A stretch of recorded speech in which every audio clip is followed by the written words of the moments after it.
على ما هدانا إلى الإسلام وأرشدنا للإيمان وأنزل هذا القرآن الكريم بالبرهان وأرسل لنا أفضل الرسل بأفصح اللسان فله الحمد والشكر على هذه النعم العظيمة والآلاء الجسيمة والصلاة والسلام على خير خلق الله وخاتم رسول الله الذي قال ما اجتمع قوم في بيت من بيوت الله يتلون كتاب الله ويتدارسونه فيما بينهم إلا نزلت عليهم السكينة وغشيتهم الرحمة وحفتهم الملائكة وذكرهم الله في من عنده وعلى آله وصحبه ومن اهتدى بهديه وبعد فإننا في هذا اليوم بعون الله وتوفيقه سنبدأ من جديد من أول الكتاب من سورة الفاتحة المكية فلنبدأ من هناك. أعوذ بالله من الشيطان الرجيم. بسم الله الرحمن الرحيم. الحمد لله رب العالمين الرحمن الرحيم مالك يوم الدين إياك نعبد وإياك نستعين اهدنا الصراط المستقيم صراط الذين أنعمت عليهم غير المغضوب عليهم ولا الضالين.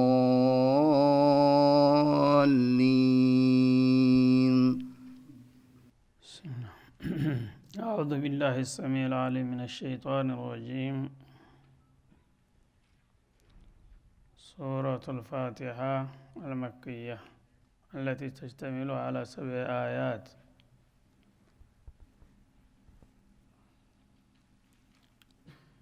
سورة الفاتحة مكة የወረደች ስትሆን 7 አያቶች ብቻ አሏት። አጭር ከመሆኗ ጋራ አላህ Subhanahu Wa Ta'ala ከሌሎቹ ሁሉ ሱራዎች ያበለጣትና የመረጣት ታላቅ ሱራ ናት። እና ጌታ በፈለገውን ነገር በፈለገው ይመርጣል። ለሁሉ ነገር አለቃ አድርጎለታል። ቁርአን በጥቅሉ የአላህ ቃል እንደመሆኑ ሁሉም በጣም ከፍተኛ ደረጃ ያላቸው ሱራዎችም ሆነ አንቀጾች ሆኖም ከመሃላቸው ደግሞ የተለያየ ደረጃና ማዕረግ የተሰጣቸው አሉ። ከነዛ ሁሉ የበለጠችና የተመረጠችው ሱረቱል ፋቲሃ ናት። ስለዚህ አዕዘሙ ሱወሪል ቁርአን አለል ኢጥላቅ በአጠቃላይ ከቁርአን ሱራዎች ሁሉ የላቀችና የበለጠች ናት ብለዋል ረሱል አለይሂ ሰላቱ ወሰላም።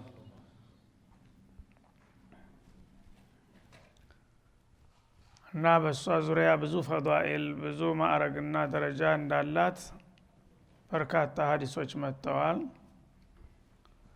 ከነዛ መካከል አንዳንዶቹን ለመጥቀስ ያህል አቡ ሰዒድ አልሙዓላ የተባሉት ሰሃቢ በሶሒህ ሙስሊም እና በሙስነዱ አህመድ እንደተዘገበው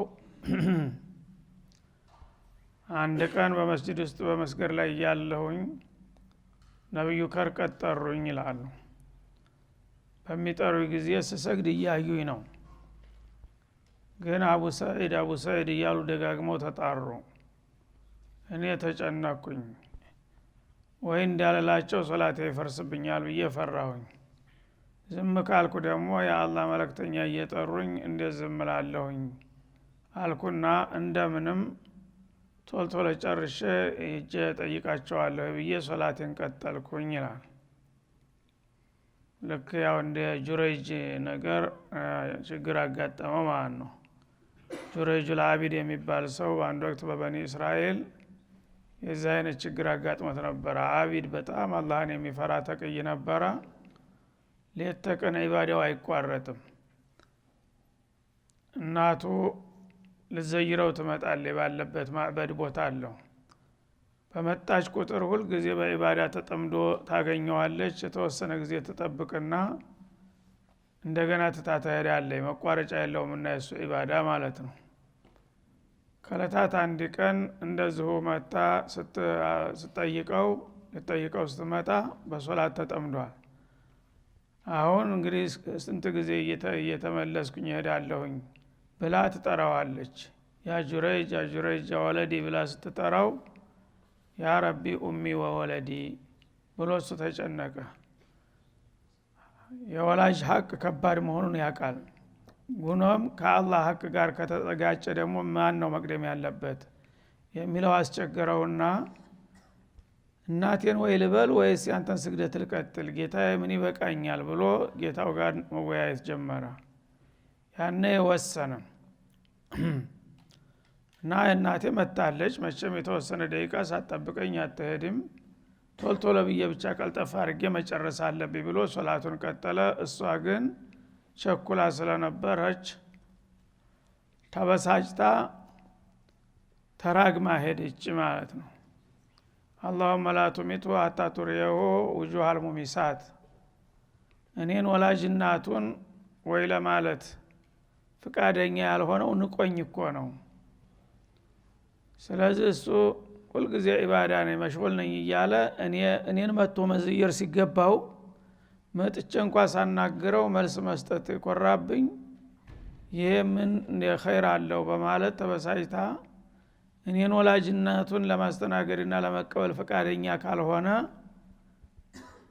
የሸርሙጣ ፊት ሳታሳይ አትግደለው ብላ ተራገመች ማለት ነው። ሙሲባ ነው እንግዲህ ሰው ሲናደድ። እሱ ማንኛውም ሰው እናቱን እንኳን ለማናገር ጊዜ የሌለው ሰው ለእንዲህ አይነት ችግር ዳረገችው ማለት ነው። እሱ ያለችውን ብላ ሄዳለች። እሱ ሲያሰላምት አላገኛትም። አላህ ሱብሓነሁ ወተዓላ የሁለቱንም ስራና ንያ ያቃልና በዛ መሰረት እሷም ተበድላለች። በመሰረቱ የሚሰግደው ሱና ሶላት ነው። እናቱ ስትጠራው የእናቱን ወይ ማለት ዋጅብ ነበረ ማስቀደም ነበረበት። እንደገና ደግሞ እሱ የአላህን ሐቅ አዝሞ ነው ሶላት ቁሜ እንደገና ጌታ ጋር እየተነጋገርኩኝ እሱን አቋርጬ ወደ ፍጡር እንዴት እመለሳለሁ በሚል አጣብቅኝ ውስጥ ገብቶ ነው። ግን የሁለቱንም ሐቅ ያው ሚዛናዊ የሆነ ውሳኔ ይሰጠዋል አላህ ሱብሓነሁ ወተዓላ። እሷም እናት ናት፣ ተበድላለች፣ አሁን ተራግማለች። በመጠኑም ቢሆን እርግማቱ መያዝ አለበት ማለት ነው። እሱ ደግሞ ለኔ ብሎ ነው ያው ያላት ቢሆንም እሷ እንዳለችው ደግሞ ለከፋ ችግርም አልዳረገውም ብሎ አማካይ የሆነ ውሳኔ ሰጠ ጌታ። እና በዛ በዒባዳ ላይ እንግዲህ እንደተጠመደ ብዙ ጊዜ ያው የታወቀ ነው። አገር አውቆታል፣ አድንቆታል። ማንም ሰው ጥሩ ሰው ከሆነ እንደ ጆርጅ ሆኗል፣ እንደ ጁረይጅ ሆኗል ይባላል ማለት ነው። አሁን ዝናው እየገነነ ሲመጣ በሀገር በጣም የታወቀች ሸርሙጣለች። እሷ ምን ጁረይጅ አላቸው። አሁን እኔ አንድ ቀን ላሳስተው በሞክር እን ጊዜ በቀላሉ ሊሳሳት ይችል ይሆናል የእናንተ ትልቅ ሰው የእናንተ ወልይ ብላ ተሳለቀች ማለት ነው። በምትል ጊዜ አይ እንኳን አንቺን ወላጅ እናቱን ማናገር የማይችል ሰው ነው ይሏታል። እኔ ደግሞ አታሃዳኩም በጣም እንግዲህ ልዩ የሆነች መልከኛ ናት፣ ያያት ሰው ሁሉ ያብድላታል። እኔ ሂጄ ፊቱ ብታየኝ ሶብር አያደርግም ብላ ያው ለባብሳ አጋጊጣ ተዋውባ መጣችለት ዛኢር መስላ ማለት ነው። መጣ ልታናግረው ስትፈልግ ዞር ብሎ ሊያያት አልፈለገም ማለት ነው። ዙሪያውን እየዞረች እንደዚህ ለከታመመች ደይጠኝ መስላ እንደዚህ ኩኝ ሼህ ዱዓ አድርጉልኝ ብዬ ምናምን እያለች ብትዞረው እሱ ቀጥ ብሎ አያያትም። እዛ አላህ ያሽፊክ እያሉ ዝም ብሎ ድምጿን ብቻ እየሰማ ቀጠለ። ያኔ ተናደደች። እሷ እንኳን ጠይቃው ማንም ሰው ያያት ሁሉ ልሙትልሽ የሚላት ሰው ስለነበረ ለመጀመሪያ ጊዜ ተዋረደች ማለት ነው። ዋጋ ቢስ አደረጋት፣ ሳቁባት። ያው ደንፍታ ሄደችው ያወቁ ሰዎች ሁሉ። ያን ጊዜ ተናደደችና ከሱ ስትመለስ አንድ በግረኛ በመንገድ ጎረምሳ አገኘችና እሱን ጋብዛ የፈለገችውን አደረገች። በአጋጣሚ ደግሞ በቅሎ የሆነች መካን የነበረችው ሰይጣን ለወዳጁ ድርብ ነው እንደሚባለው አረገዘች በዛ ማለት ነው። እና አርግዛ ስትወልድ ማን ነው አባቱ ብለው ሲጠይቋት ያው መባል አይቀርምና ሸርሙጣን ብኮን የናንተ ወልይ ጆረጅ ነው እንዲያስረገዘኝ ብላ እሱን በቂም በቀል ማለት ነው ስላዋረዳት ተናገረች። ይሄ ጊዜ አገሬ በጣም ሲያከብረውና ሲፈራው የነበረው ሰውዬ እንደዚህ ተሸርሙጣ ልጅ ወለደ ተብሎ ተወራበት ማለት ነው። ለምን ያቺ እናቱ እርግመት ስለመጣች ማለት ነው። ያኔ የአካባቢ ሰዎች ለካ እሱ ትልቅ ሰው ነው እየተባለ ሴቶቻችን ዚያራ እየሄዱ በየጊዜው በሱ ያማገጠ ነው ያለው አለና ያገር ጎረምሳ ተነስቶ ዙሪያውን መጥቶ ጎጆውን ከበበ ማለት ነው። እሱ ተህዝብ ተፈንጥሮ እንደ ባህታዊ ጎጆ ውስጥ ነው፣ ከፍጡር ጋር ምንም ግንኙነት የለውም። ጎጆውን መጡና ምንም ሳይጠይቁት ምንቅርቅር አድርገው እሱን እየደበደቡ እየጠፈጠፉ ወደ ባለስልጣን ይዘውት ይመጣሉ ማለት ነው። አረ ምን አጠፋው? ምንድነው ችግሩ? ምን አጠፋው ትላለህ ደግሞ ስራን አጣው እያሉ ማለት ነው እየረገጡ። ከዛ ባለስልጣን ጋር መጣ። እንደዛ አድርጋል አሉ። የአካባቢ ሴቶችን እያማገጥክ ነው ተብሎ ክሱ ተነገረው ማለት ነው።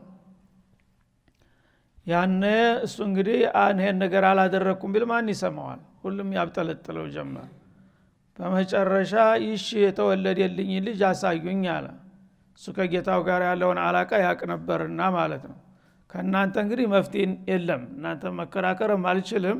ያው ጌታዬ እንግዲህ ያድነኝ እንደው እሱ ነው ተስፋ ማድረገው አለና ሙተወክለን አለላህ ልጁን እስቲ ያምጡት ይላቸዋል። አመጡ። እርጥብ የተወለደ ልጅ እና እንደዚህ ፊቱ ላይ ሲያመጡለት በጣቱም ብርቱ ላይ እንደዚህ ወጋረገውና ያ ጉላም መን አቡክ አለው። አዲስ የተወለደው ልጅ አቢ ፉላን እብኑ ፉላን ራዒ ፉላን አለ። የገሌ በጎች እረኛ ገሌ የተባለው ጎረምሳ እሱ ነው የኔ አባት አለ።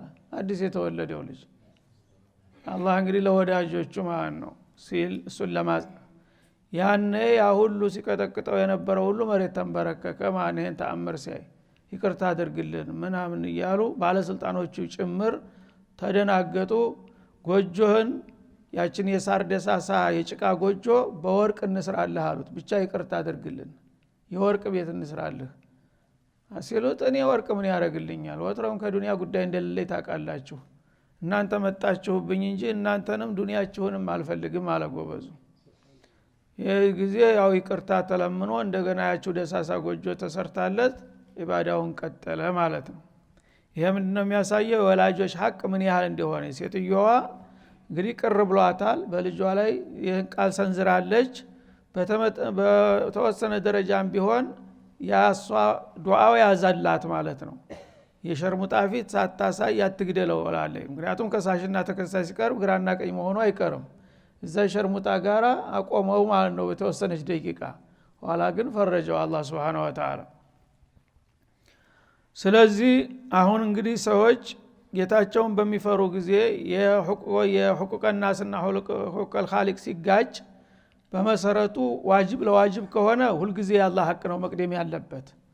የአላህ መስራው ነገር ሙስተሐብ ሱና ከሆነ ግን የወላጆች ሐቅ ተመጣ ወላጆችህን ቢር ማድረግ ዋጅብህ ስለሆነ ሱናውን ነገር ትተህ ሶላትን አፍርሰህ እናትክን ማናገር ትችላለህ። ማድረግም ያለብህ ይሄ ነው ማለት ነው። እንግዲህ አላህ የወላጆችን ሐቅ ምን ያህል ከፍ እንዳደረገው ነው የሚያሳየን ይሄ ማለት ነው። ለዚህ ነው በየአያቱ ወዕቡዱላህ ወላ ትሽሪኩ ቢሂ ወቢልዋሊደይኒ ኢህሳና ወቀዷ ረቡከ አላ ተዕቡዱ ኢላ ኢያህ ወቢልዋሊደይኒ ኢህሳና እያለ በተደጋጋሚ ከራሱ ሐቅ ጋር ከተውሂድ ጋር እያጣመረ የሚነግረን ማለት ነው። ብዙዎቻችን ግን የወላጆችን ሐቅ በጣም እረስተናል እና በጣም መጠንቀቅ አለብን ማለት ነው።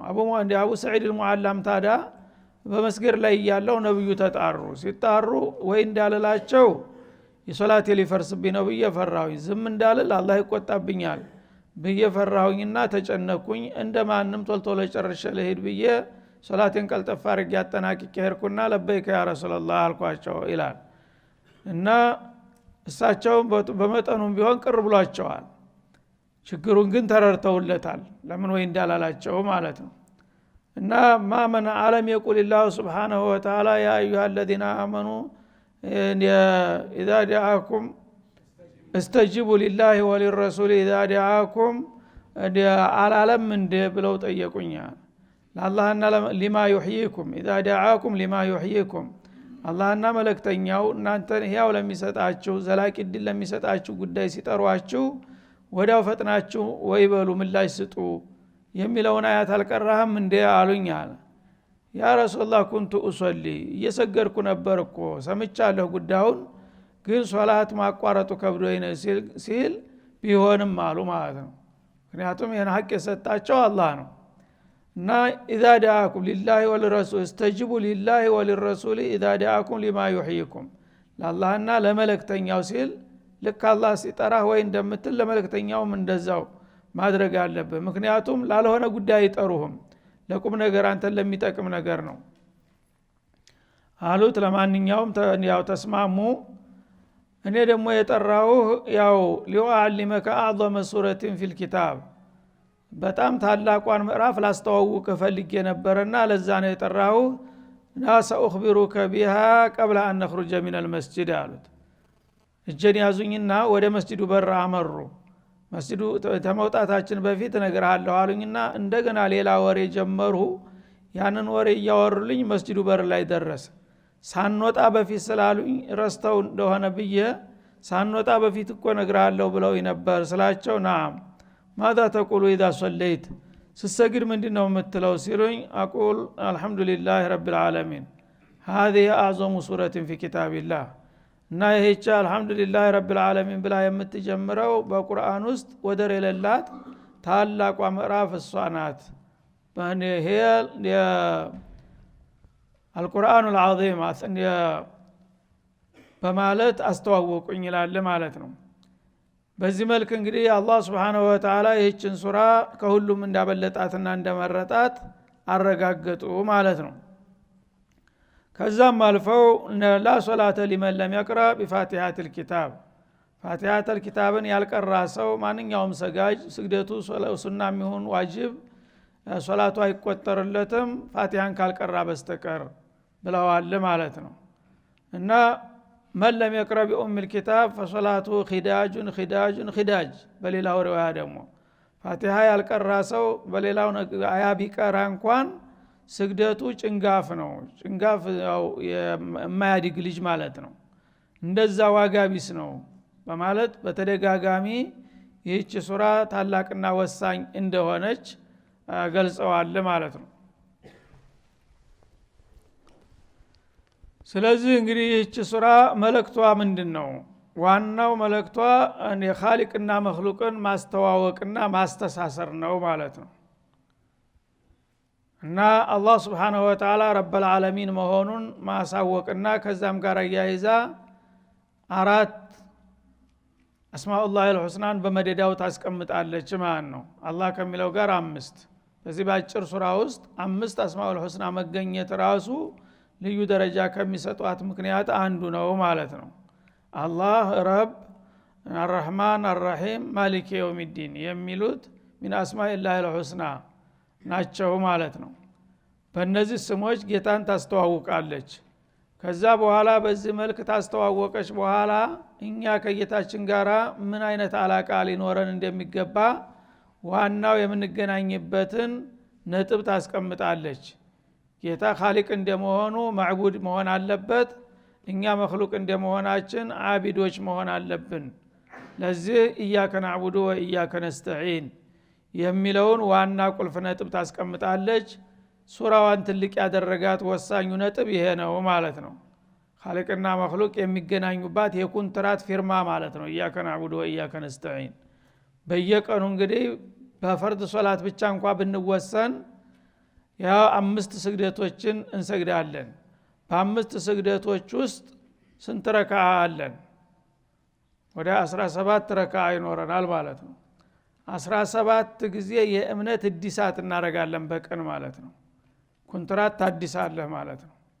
አንተ ንግድ ፍቃድ ግን የምታሳድሰው በስንት አመት ነው? በአመት ነው? በሁለት በአመት አንዴ ቢታደስ ነው። ያውም ከዛም በላይ ሊሄድ ይችላል። ግን ኢስላም ጌታ ጋር ያለውን ኮንትራት በቀን 17 ጊዜ እንድታድስ ይጠይቃል ማለት ነው። አሁንም ለስተት የተጋለጠ ነውና የሰው ልጅ ተዓላማህ እንዳትርቅ ኢያከ ነዕቡዱ ወኢያከ ነስተዒን ዙህር ከሰገድ ከአራት ረካዓ ነው። በአራቱም ረካዓ ኢያከ ነዕቡዱ ወኢያከ ነስተዒን እያልክ ጌታህን ቃል ትገባለህ ማለት ነው።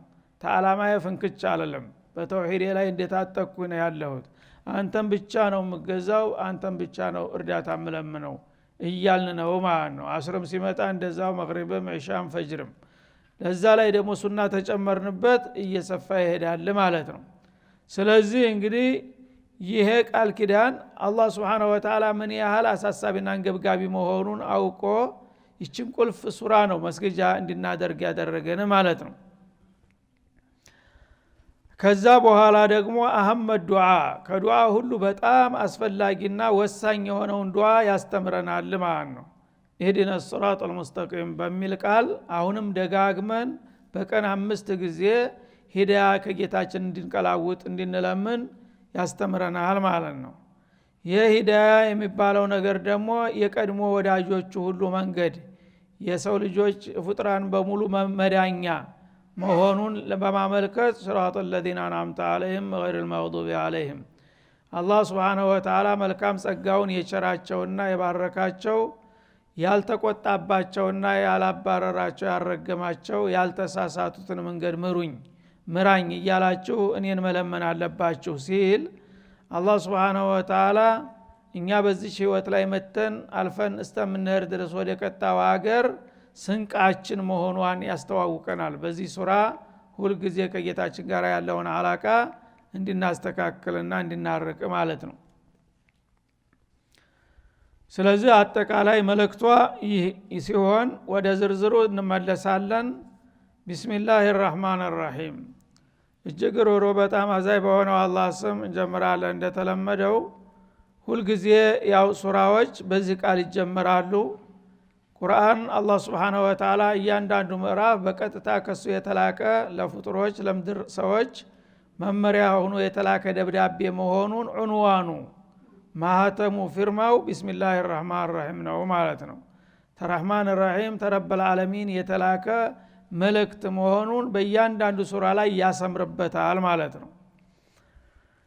እና በዚህ ተጀመረ በኋላ አላህ Subhanahu Wa Ta'ala ምን ይላል? አልহামዱሊላሂ ረቢል ዓለሚን ቁሉ የሚለው ቃል በውስጥ ታዋቂነት የታወቀ ነው። ቁሉ አልহামዱሊላሂ ረቢል ዓለሚን ልክ ቁል ሁወላሁ አሐድ ሙዓውደተይን ቁል ሁወላሁ አሐድ ቁል አዑዙ ቢረቢል ፈለቅ ቁል አዑዙ ቢረቢን ናስ ቁል ያ አዩሃል ካፊሩን በሚለው ላይ ቁል በሚል ቃል መጀመር በተደጋጋሚ ታውቋል ተለምዷል። ስለዚህ ይህች ሱራ ብዙ ጊዜ ያው ሁሉ ጊዜ በስግደት የምናዘወተራት እንደመሆኗ ቃሉ እንዲንዛዛ አይፈልግም። ፍሬ ነገሯን ብቻ ነው የሚያስቀምጠው ማለት ነው። ቁል የሚለው በውስጥ ታዋቂነት እንደተጠበቀ ሆኖ አልহামዱሊላሂ ረቢል ዓለሚን አለ። በማዕናው ግን ስንመጣ ቁሉ አልহামዱሊላሂ ረቢል ዓለሚን እንደማለት ነው። ይህችን ሱራ ስትጀምሩ በምን መልክ መጀመር አለባችሁ? የዓለማት ጌታ በሆነው በአላህ ስም እንጀምራለን ብላችሁ ግቡ ይላል ማለት ነው። እና ወይም ኢብቲዳኡና አልহামዱሊላሂ ረቢል ዓለሚን ጅማሬያችን የሚሆነው አልহামዱሊላሂ ረቢል ዓለሚን በሚለው ቃል ነው። እና ሐምድ ማለት ምን ማለት ነው ወደሚለው እንመጣለን ማለት ነው። ሐምድ ማለት ወሰናኡል ጀሚሉ ቢልሊሳን በምላስ ወይም ባንደበታችን መልካም የሆነ የውዳሴ ቃል ማቅረብ ሐምድ ይባላል ማለት ነው። እንግዲህ ያ ምስጋና የምታቀርብለት ወገን አንድ ውለታ የዋለልህ ወይም ደግሞ ራሱ በይዘቱ መልካምና ውብ የሆነ ክቡር የሆነ ነገር ለማመስገን በምትሞክር ጊዜ ሐምድ ይባላል። ቀደመ ለሁል ሐምድ ወሰና ይባላል ማለት ነው። ስለዚህ ሐምድ ማለት ብዙ ጊዜ የውለታ ወይም የስጦታ ምላሽ ነው።